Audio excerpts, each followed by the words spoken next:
And by the way, I've got Farrell from Milan. Who's on. And so I'm like, sorry that you can't see him. And Roberta is there. Roberta. Ciao, she says. And I'm going to turn this around so you can see her. Yeah, there they are. So, look, guys, thank you so much for being here. And actually, I've given them the password for this website where this movie is. And so once we're done, it's 8 o'clock p.m. there, and they're going to sit and watch it as a family. So we're still watching it together. We're just not in the same room. And I asked them to jump on so that we could welcome you guys and together. So. Yeah. Look, there's Alessandra and Joy. They're in the picture now too.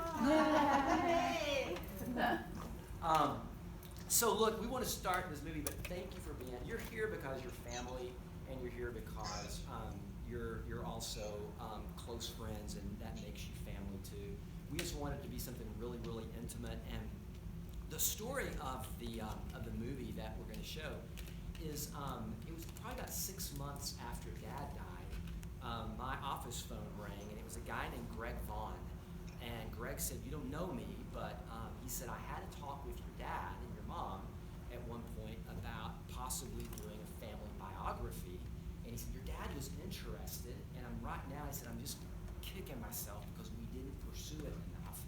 And he said, "So I hate that." But he said, that would have been the best time to do it. This is the second best time to do it.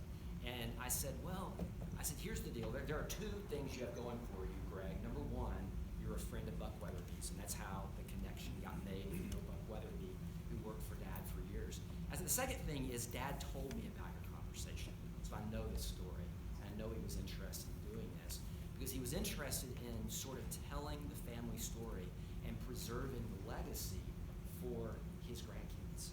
And Mom and Greg had met over dinner, and that was something that they thought would be really, really valuable because if we did this the right way, then Mom and Dad's grandkids and their grandkids would know the story. You're going to see in this video, you're going to see a story of my great-grandfather, Mom's grandfather, who died. He was a Civil War soldier, so that's when he lived.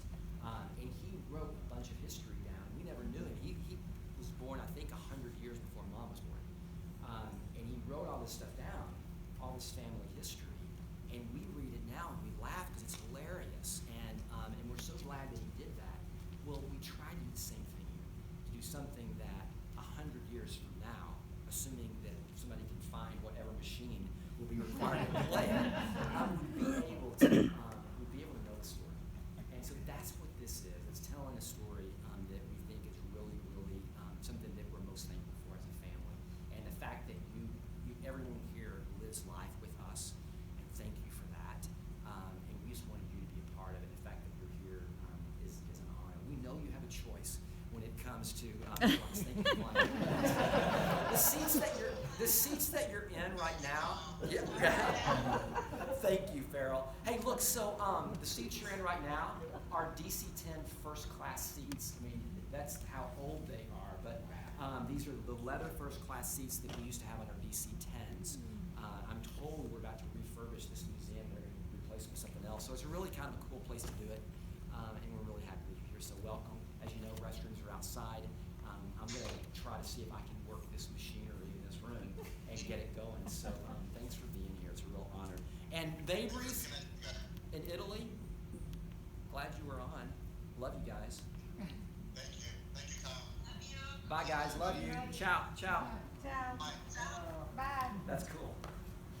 All right, so let's